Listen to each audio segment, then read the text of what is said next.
Hello everybody, it's Phil the Miniature Model Maker and Mac the Miniature Model Maker Mascot Mecha coming to you in this video with part 2 of the Silver Bullet Suppressor build.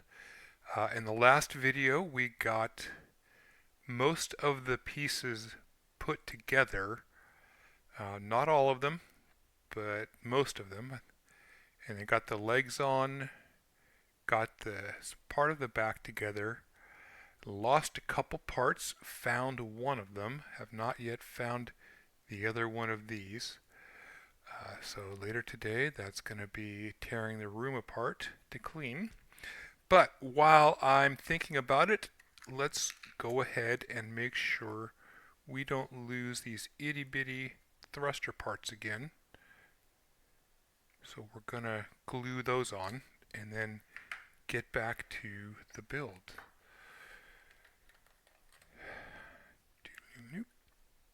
I'm glad I found that thruster, and it was all the way on the other side of the room in some boxes. I had to take some boxes out of my closet to find some documents, and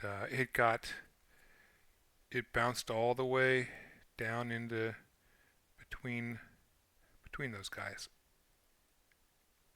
Okay, pop.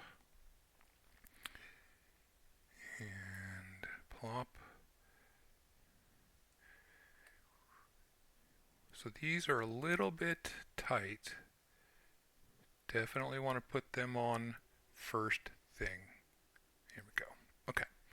Those are secure. We don't have to worry about losing those. I am going to leave the rest of these parts off for the moment. And look at what we have to do. There's the head. There's part of the thing for the right leg, parts for the left leg. Gonna leave those off for now. Parts for the skirt. So we get to work on the arms. So the right arm with the gun is gonna go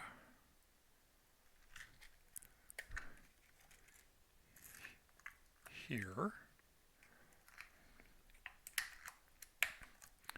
And let's see what all we have. We do have some fiddly bits. Fiddly bits. Part 7, part 5. So there's part 5.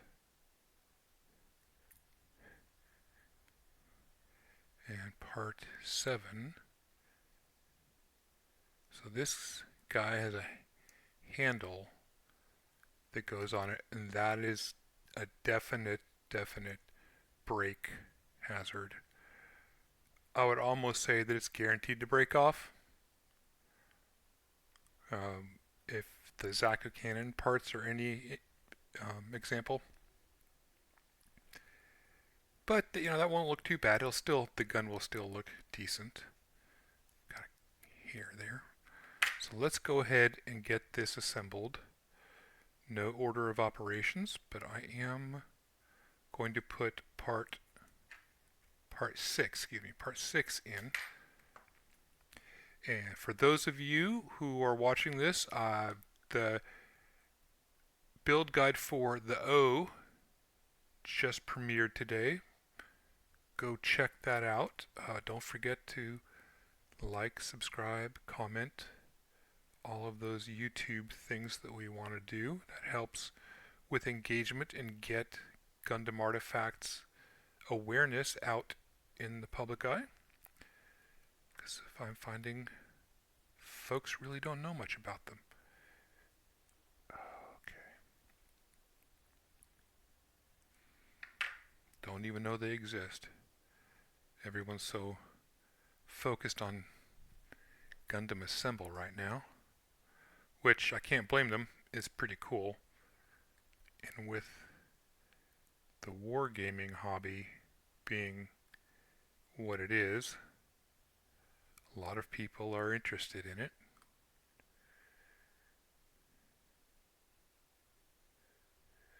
And rightly so. I'm very interested in it. I want to get my hands on some of those kits and paint them. Alright, there's that. And now part 7. If you look at it, there's a long tab and a peg, which makes it very easy to align. And I'm a little bit twitchy today.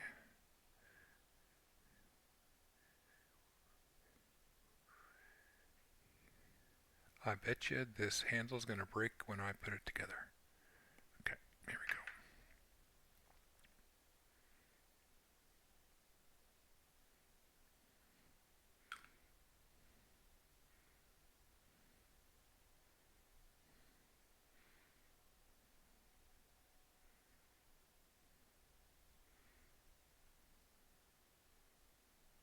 There we go. Gun assembled. Let's put that off to the side. Now, part 34. It's a good thing they have that first because it's very small and very delicate. So let's look at our instructions here.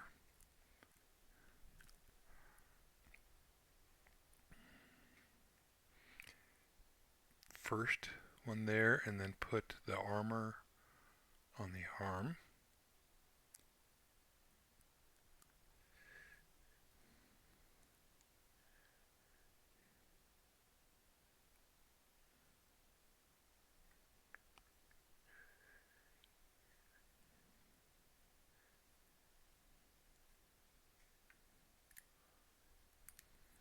Okay.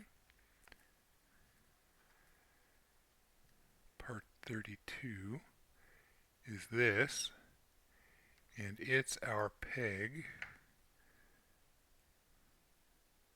for the body. There's a tiny little tab on one end to tell us which way it goes.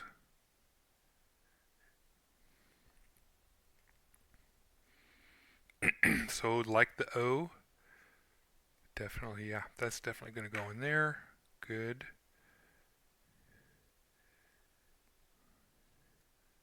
Looking at these parts. Again, folks, this is a blind build. I have not checked this out before. I've not done a dry fit assembly. I'm doing this live in front of you guys. You are my live studio audience. I want to look at these parts here.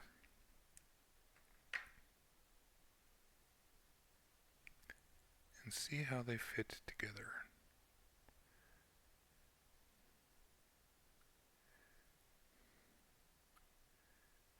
Okay, so you have to go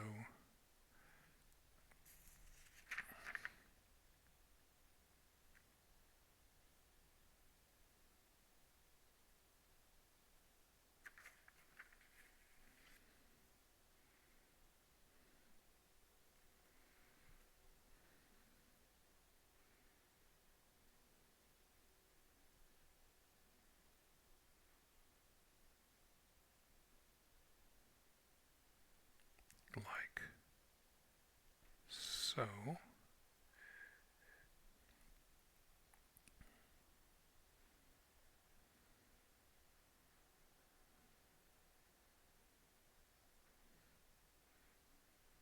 And then that's the outside of the armor, it looks like. Some of these angles are always a bit iffy.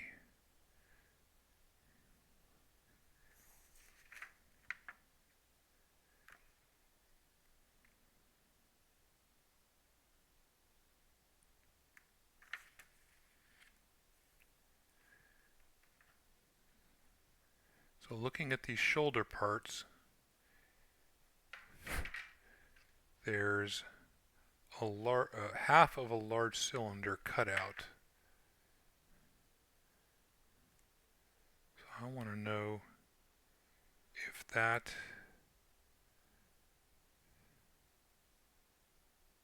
is what that's supposed to go around.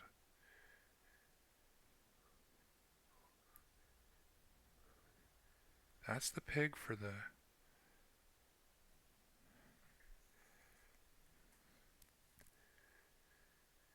Okay. And you are going...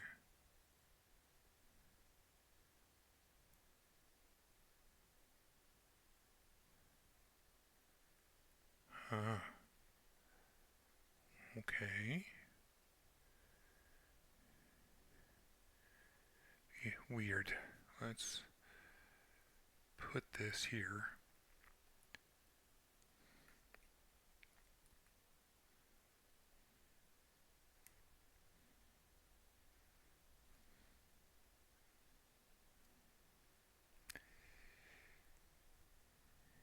And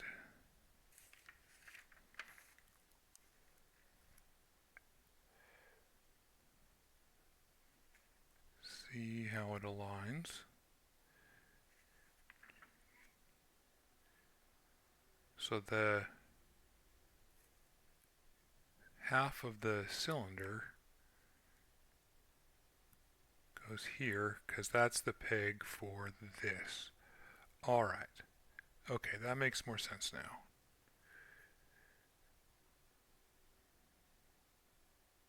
Okay. Alright. So first things first, let's secure part 34.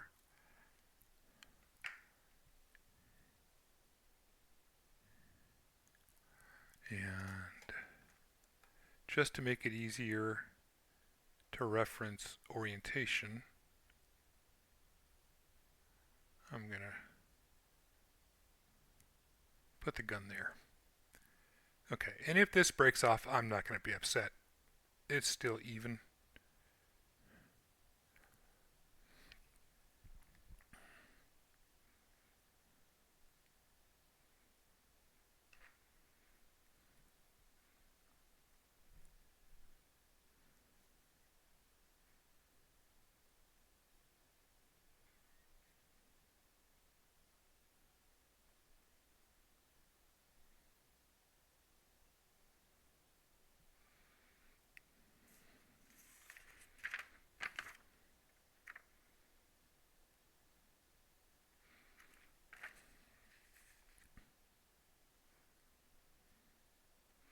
Okay, so the bottom peg of part 24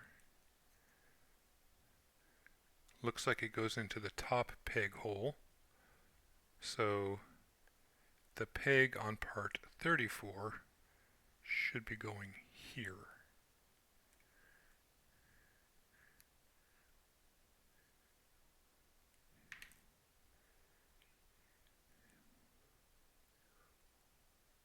Or here.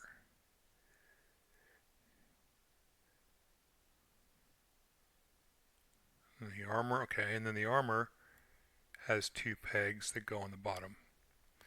So yes, there's a little small peg hole here with a tiny little tab for slot for a tab for this little itty bitty part. And there's an itty bitty little tab for it. So be gentle. And it matches this side. So we carefully push.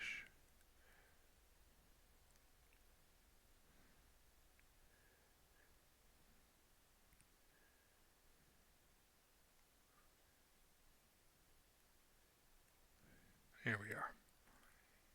And now we just put a tiny little tab of glue.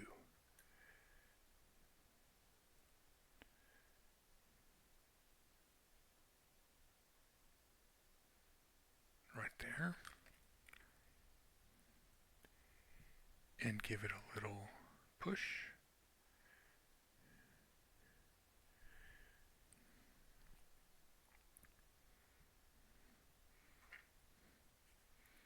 So there we go. Now parts 27 and 29 go here. And I'm going to bet these pegs are too large, because there's only one.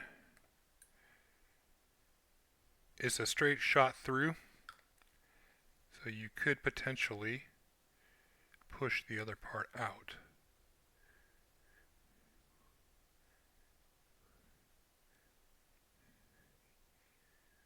Or have gap problems. Yes, there are gap problems. Surprise, surprise. That's what happens when we don't cut down our pegs.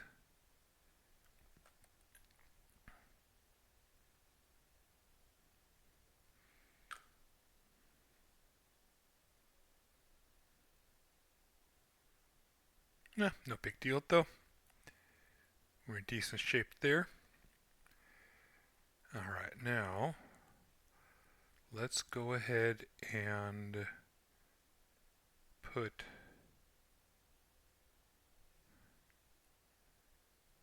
.32 on.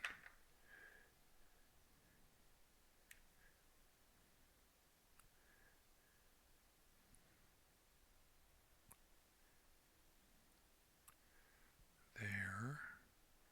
So if our gun is here, we need to attach here.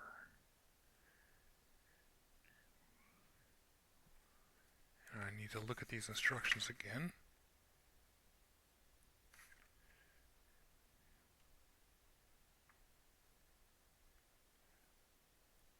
Sometimes these arrows get in the way of showing details. It almost looks like it needs to be going like so. Okay. So the internal part, internals of 32, here, here, and here, match up with this part of 35.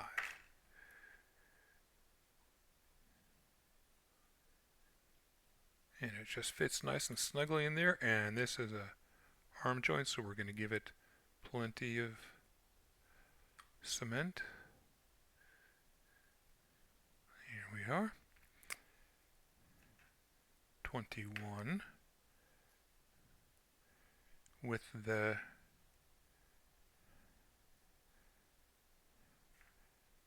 part for that. Oh no, this facing away from where the gun will be.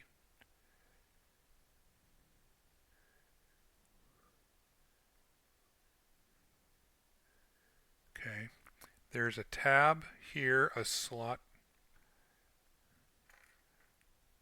tab here, slot here, that fits around this.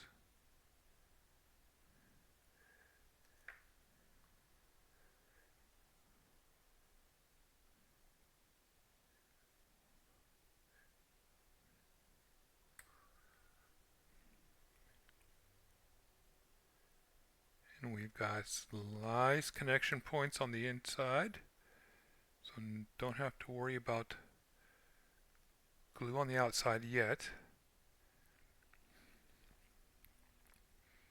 And this one is the same thing.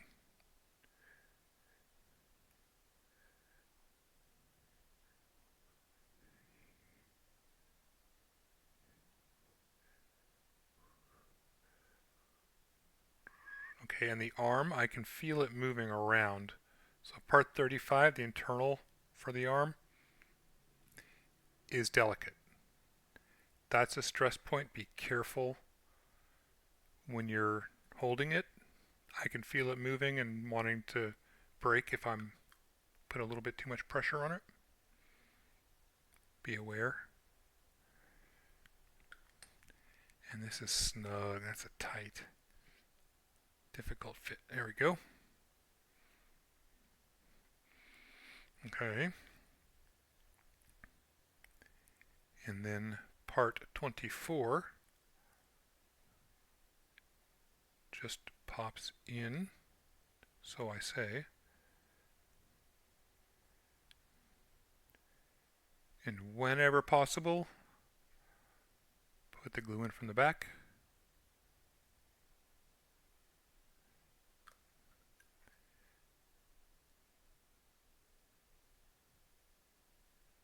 Because these are tabletop, this is tabletop style, tabletop standard, and most folks just look at it from the front. And there's a little bit of glue spillage, but we're not too worried about it because it's on bigger panels that we can sand down. But there is the arm. Now let's go ahead and attach the gun.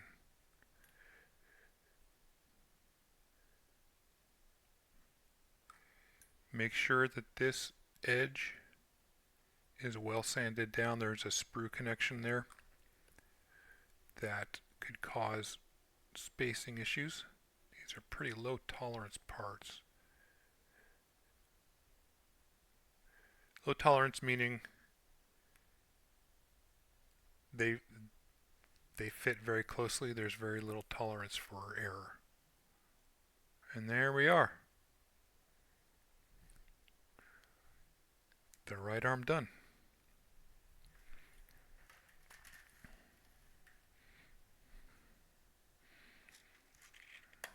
And now we move on to the left arm.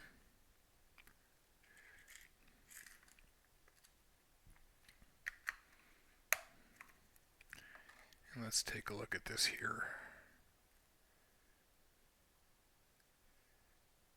So very similar to the other arm except part 36 needing to go on the inside of part 26.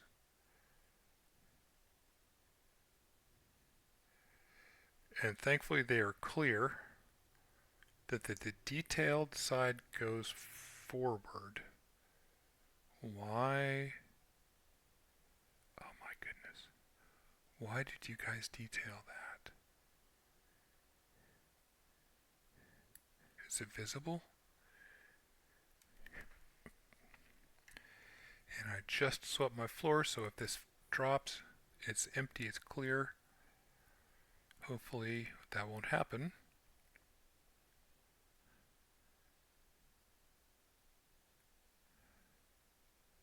It's not even going to be visible. They sculpted detail onto the front side of this part, and you're not even going to be able to see it. Dang, guys. Society of Hidden Paint time right there. And if you're watching this for the first time and don't know what I'm talking about, I used to be in a Facebook group of modelers who called themselves the Society of Hidden Paint because we would paint details that you would never see. Sometimes even the insides of tanks and aircraft and things that get closed up.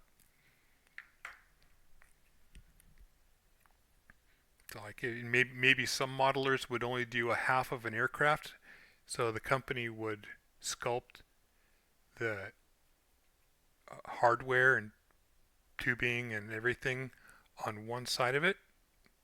So people would paint all that and have a half display.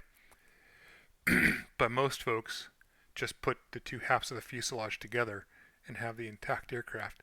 And the Society of Hidden Paint folks would go and paint both sides of the interior completely as if it were a half, an open display, and then glue it together. We were an interesting group of people.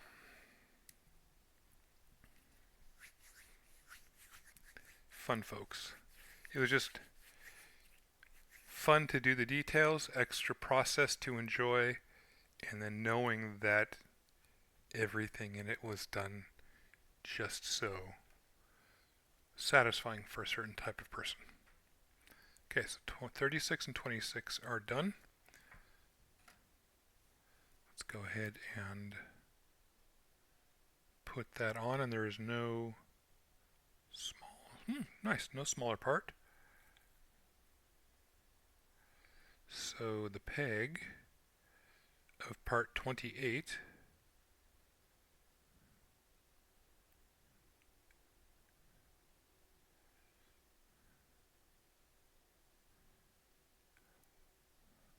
and again they detailed it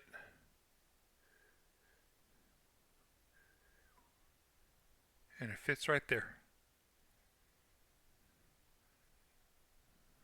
Like, unless you have this in, what schematics designers would call expanded view, you will never ever ever see that. And now I kind of want to do an expanded view build of this, just to have all of those little parts and details visible. Like, make a little diorama of an engineering station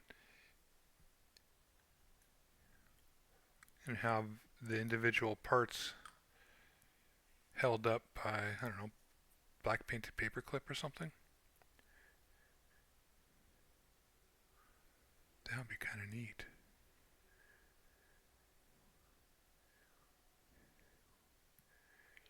Come on. Come on. Here we are. Do it on the back.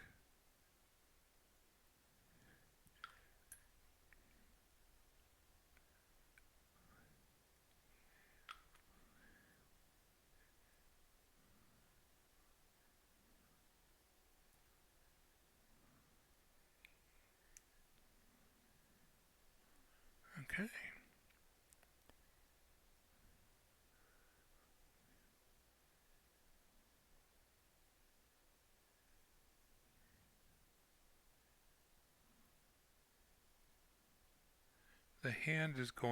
The back of the hand is going to want to rise up a little bit. I think part of that is due to there being small gaps.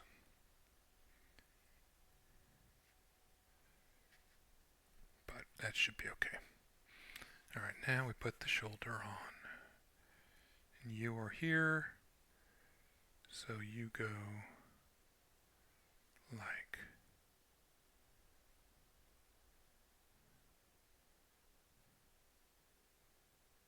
so.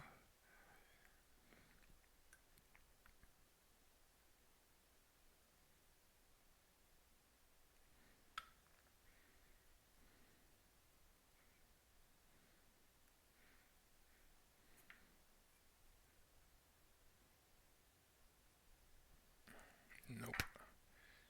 Fingernail time. This is why I keep these nails around.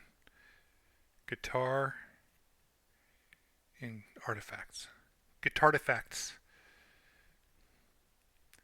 Okay, and then you, I think, should go like that. Yes.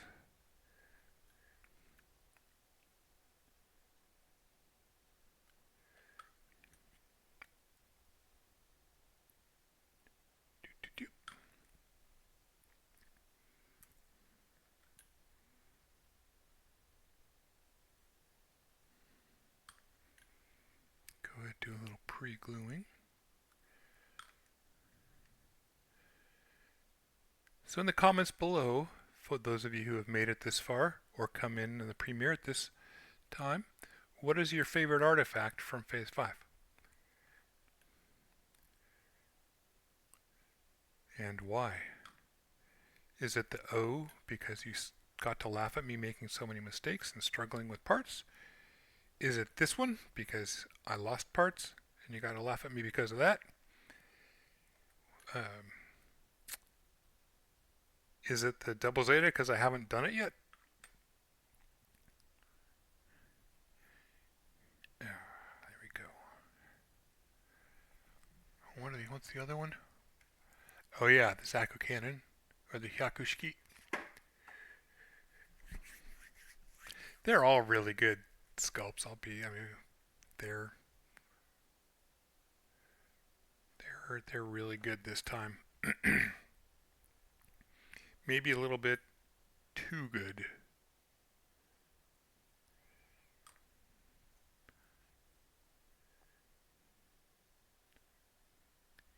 I wonder if Bandai really just pushed themselves as hard as they could to see what the constraints of their engineering and equipment could handle.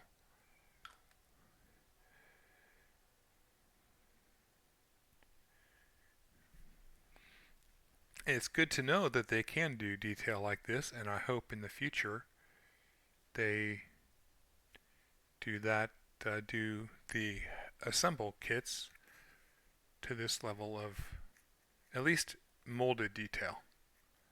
Make sure that the surfaces have all these great little details. Because they're basically an arm, a body, a leg, another arm, and that's it. Like you would get this entire thing as a whole piece with a big, nice, chunky peg to put in the hole. So they could do some fantastic detail on those gaming pieces. Alright, that's that, and that's that. Let's take stock again of what we have.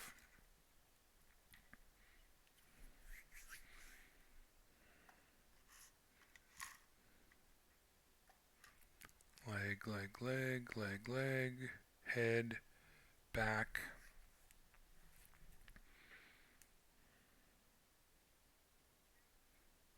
Okay, I think we're almost at the point of final assembly, which means to me that it's time to put the leg bits on.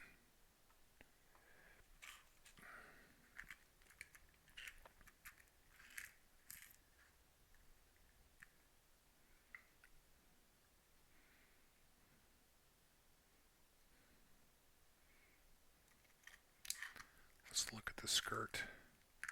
We'll check the skirt again and see.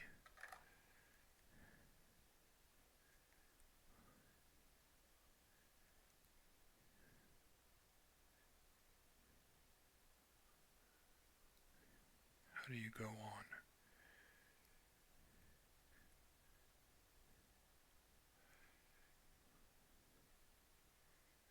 Part 4. Part here. Alright, so we're going to go ahead and assemble the pieces of the skirt armor. That goes downward.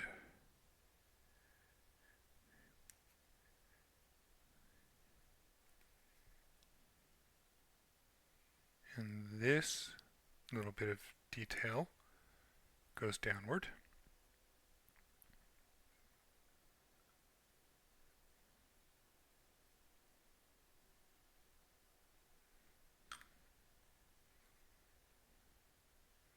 Come on hair, cat hair.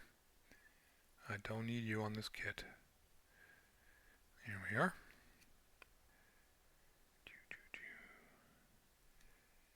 And then you, part 5 and 1, go together.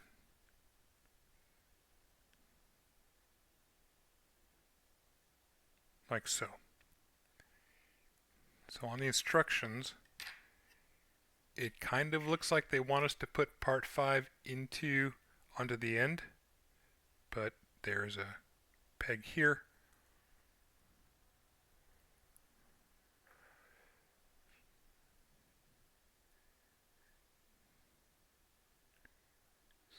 just carefully plop it in there.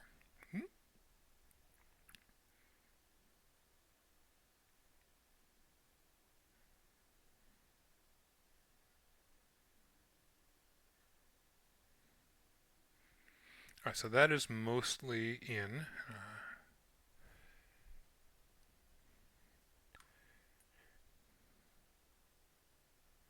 There we go.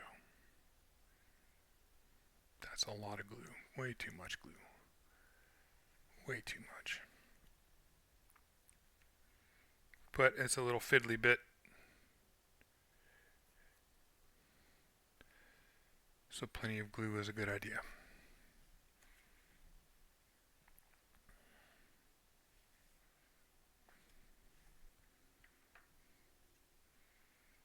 Okay.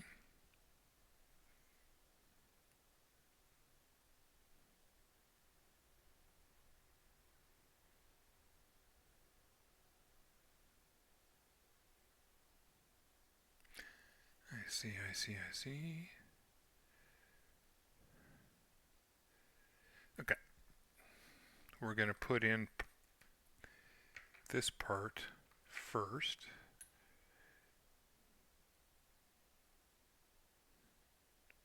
And for those who didn't see part 1, I trimmed down the pegs for this a bit so it would fit well.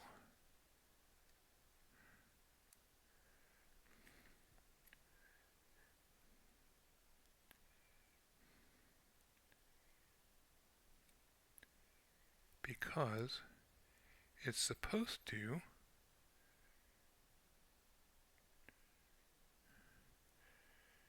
also push up against this little piston there.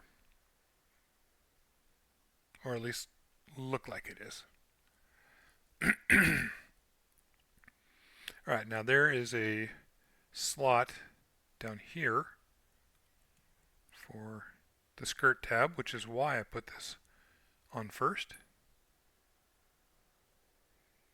And why did I not put the other leg parts on yet? So I don't stress them while doing this, so I don't break them.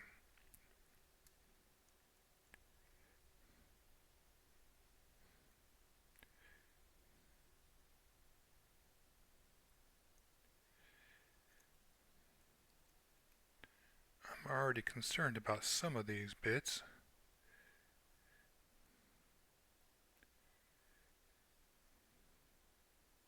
Like that and that.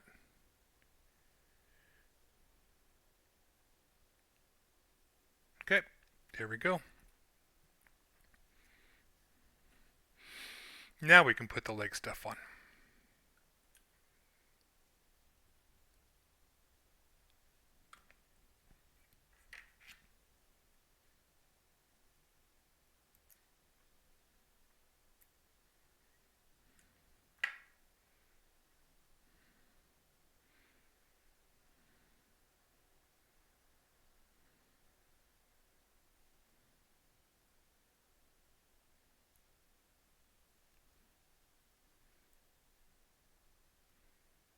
And again, we're pushing to make sure that there's a gap.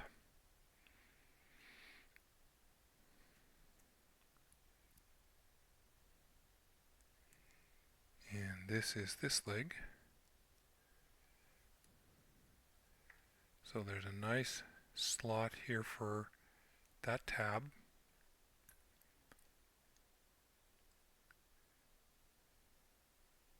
That we can get plenty of cement in.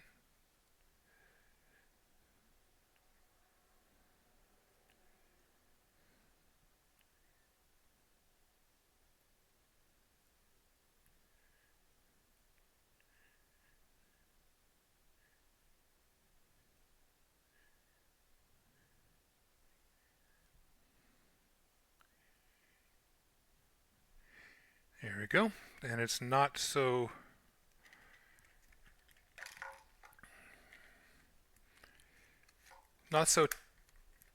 tight that you risk breaking this part. But I do, now at this point, having done this myself, recommend combining, where are they? Parts 82, 83, and 70 and 71, and then putting it in the leg. Either way will work. If you want to put the armor on first, I would suggest probably sanding this down a little bit first.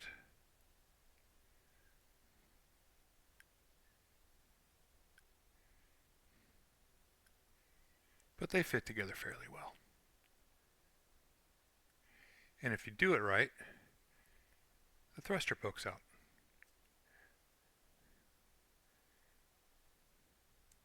There we go.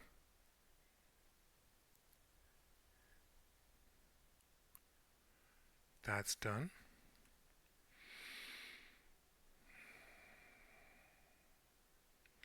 I'm going to wait on this so I can get a little bit more pressure on this part.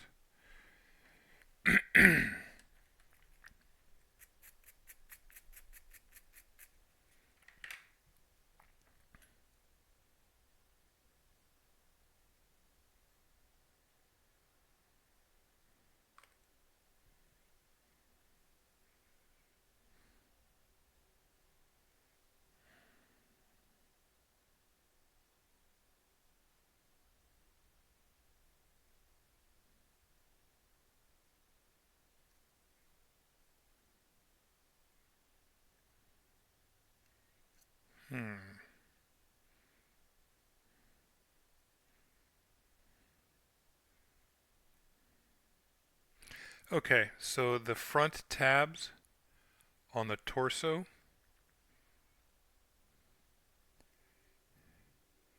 you'll want to trim them down a bit as well. Just a little bit, sand them down to get a slightly more secure connection.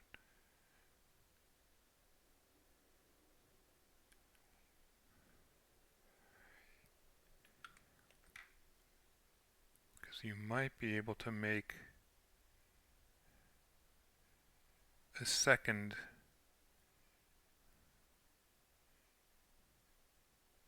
connection point up underneath the top here on the underside of this with the torso for a little bit of extra part security. We're all about part security.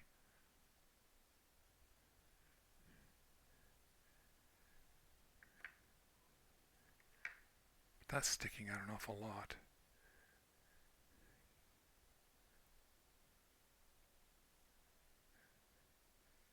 Oh, they melted down enough. Okay. I'll take it. That'll work. Alright. And then now we glue this piece on. And it's always nice saving something easy for the last step, because some of these other ones you get a little tense.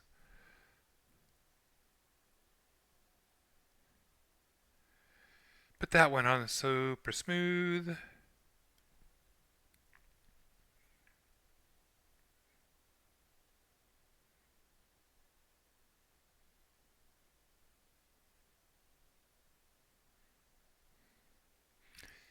Okay, there is that tab there again. Let's put this in, but no glue.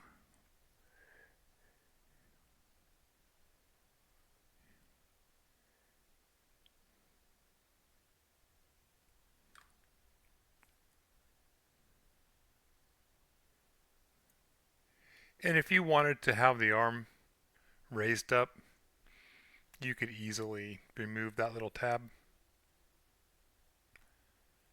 It won't be able to move far though, because this will connect with the back.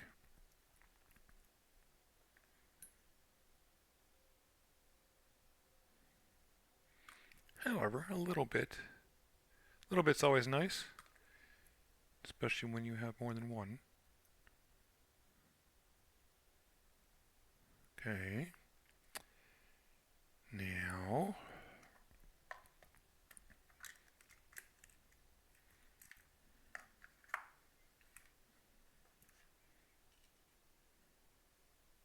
I swear I find cat hair everywhere. I love my boys. Don't get me wrong. I absolutely adore them.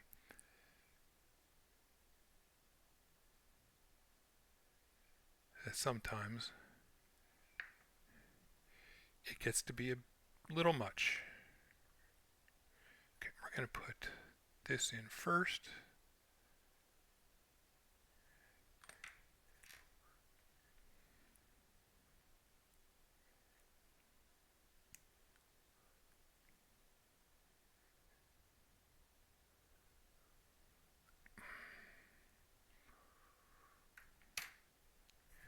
Where are my normal tweezers?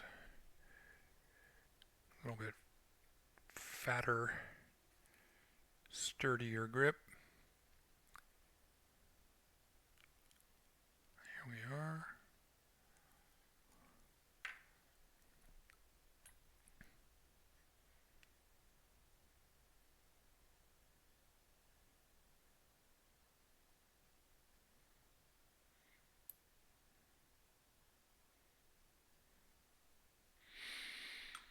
All right. And then you.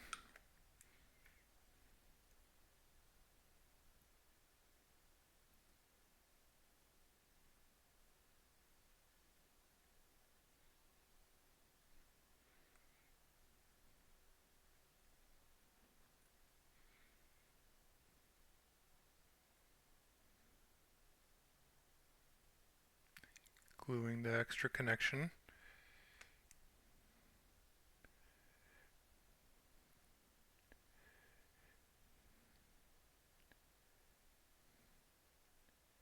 Here we go. They're aligned. And last but certainly not least, the head. I want to talk about this head for a second.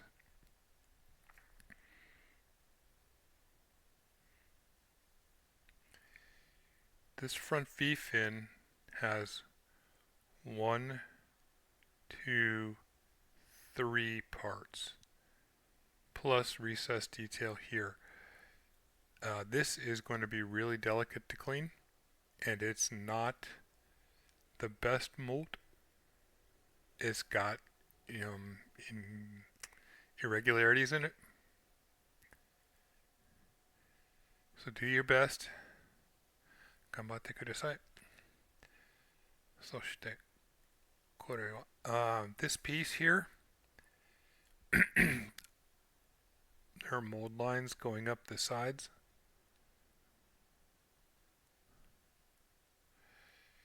Be careful.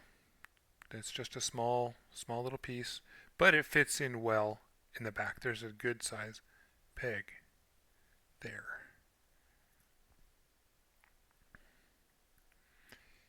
So let's do the honors.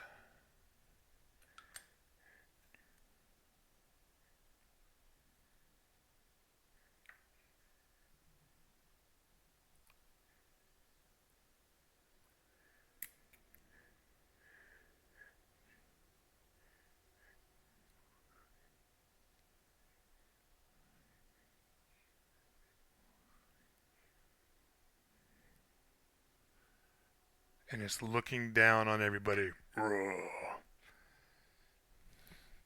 So there we are. Silver Bullet Suppressor, completely built. And while I have you, some people are curious about how I do the inking on it. So let's go ahead and do it. Make sure I've got the right container. Yes. I had someone on stream asking if it was an oil wash. You probably totally could use an oil wash, and I kind of want to try on some of these, but that's a more permanent thing than what I am trying to go for here. This is just acrylic ink, plain cheap acrylic ink. Acrylic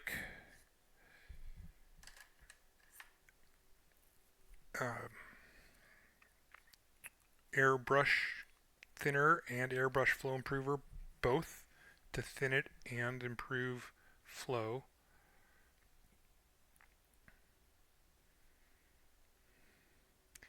And I love this part. I just literally get it everywhere.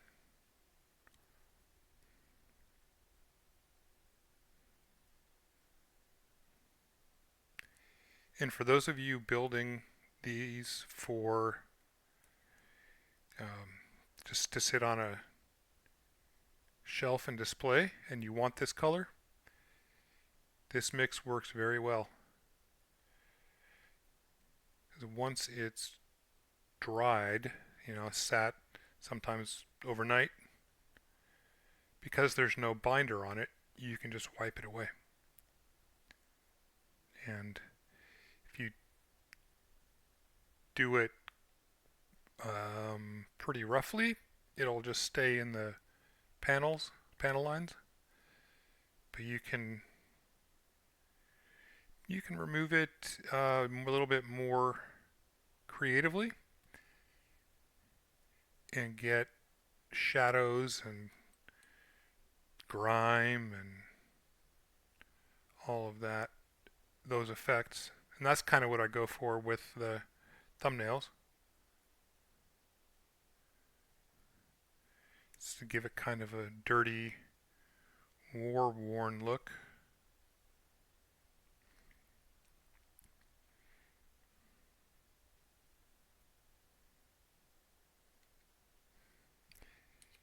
And when I come back and it's dried, I just use a Q-tip, cotton bud, to remove it. And very much like contrast paints, speed paints, whatever the name of that particular brand uses, it's thin enough that if it's standing upright, it'll flow downwards and leave a little bit higher lighted areas. It'll pool in the recesses, is what I'm trying to say. And then leave a little bit more lighter areas up in higher points where you would have highlights. And because this is just plain artist acrylic ink, you could do any color you wanted. You could do this in like multiple colors. If you had, say, the RX 178 and you wanted to give it an impressionistic feel, you could use white inks and red inks and blue inks and yellow inks. I have not tried this over a base coat yet. I've really only done this on the bare plastic, but I wouldn't be surprised if you did a white prime, a white undercoat, just coated everything, gave it a gloss varnish. You want the gloss. And then used it to color. It would be kind of neat. Satin varnish, any varnish would work. The more matte something is, the less smooth the surface is. So a gloss varnish, you'll get more removal potential. With matte varnish, there's minute texture on it where this will stay. Kind of like places here where I've sanded, even if I've used a very fine grit sandpaper, and it's generally smooth to my finger touch, this accumulates in those sanded areas, which is another cool thing you could do. And I've tried doing on some of the other ones in the past, is sand specific areas that you want darker. Make sure there's a little bit of surface texture for this stuff to kind of not dig into, but accumulate in. And make sure other areas that are smooth so it comes off.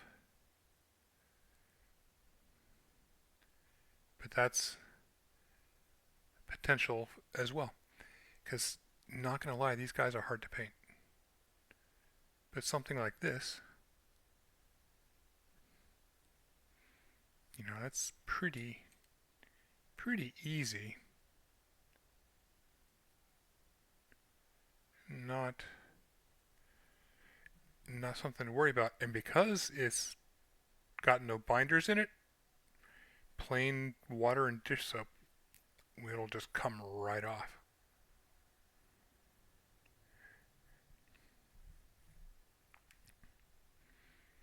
Okay, now's the tricky part. Getting down to the final moments. Well, not quite. But make sure to get it in those recesses.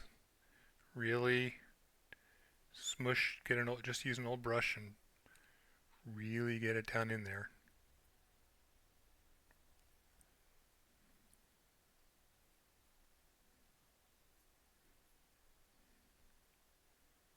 You're not going to be able to get it out, because the only removal method is, other than full washing, is physically removing it with something.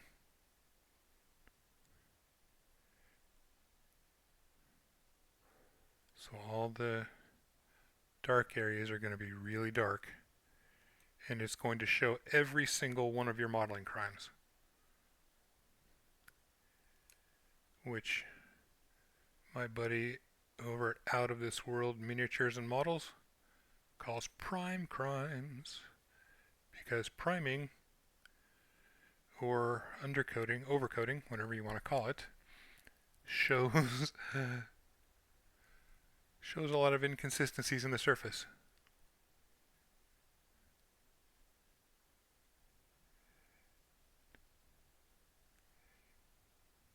If you wanted to use this in that way, don't be so thick with it. You could probably airbrush it through and just give it a good thin coating, because this does gum up sandpaper.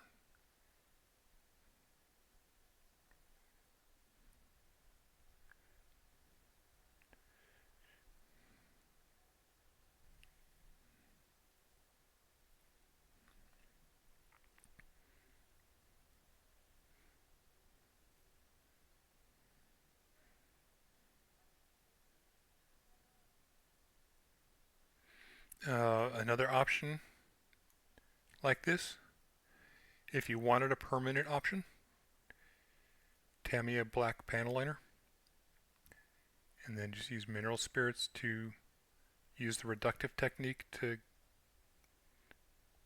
get it where you want it.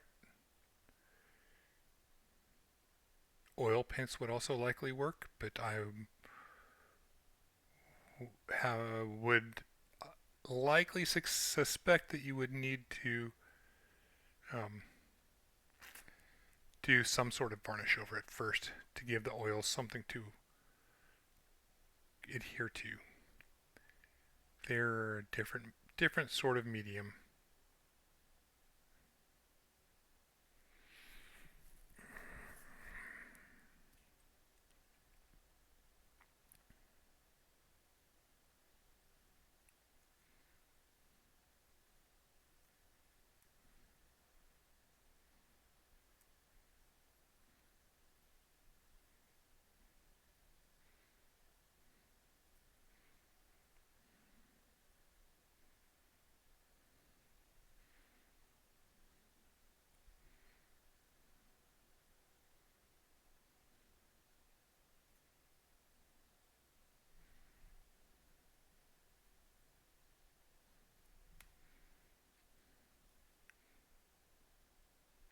And depending on how thickly you use this or how much ink you put in your mix, this could last you quite a few of these little models. Okay.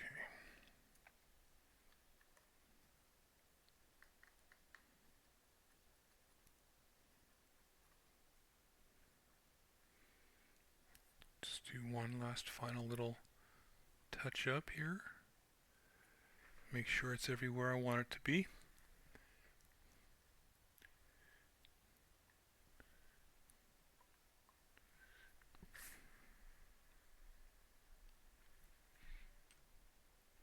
And you can use smaller brushes too to get into details. But again, this is not why I'm using it.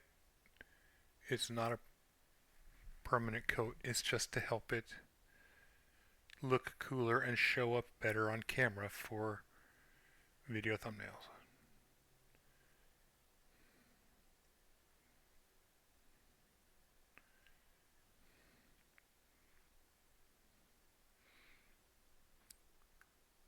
Plus, I really do really like the look, and I have no idea when I'm going to get around to painting this guy.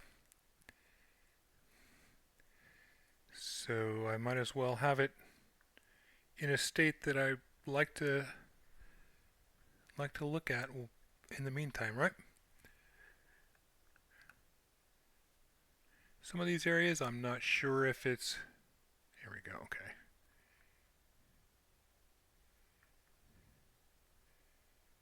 I want it to really pull back here in the backpack area. I want it dark back there.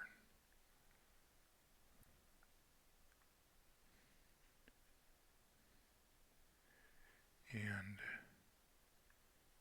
down in here as well.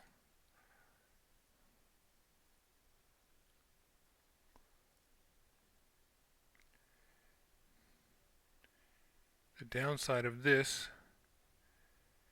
is it also shows all of my, like I said, all of my crimes. So if I post it up on social media outside of a YouTube thing, like if I put this on Instagram, I'm sure folks would be like, dude, you really suck. That's terrible. You should have taken more time. And then maybe my response to that would be, well, watch my video and find out why I did it that way.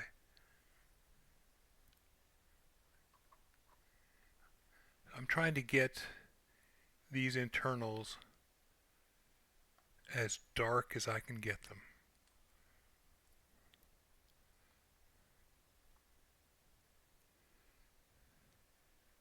So I'm going to try. Now, it's the Hyakushiki that was the golden one. And this could be a neat way to make that golden effect. Let's just do it like this. Or spray base coat a gold and then do this.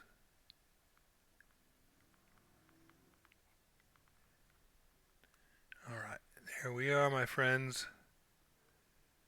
Get the grimy feet. Get the hands nice and dark.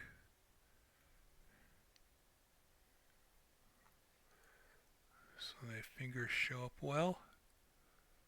And the gun is pretty good.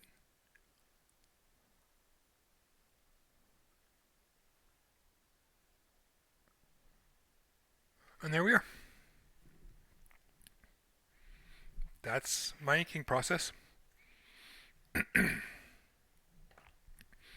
then you just find your water, clean your brush out, put it under a sink or something.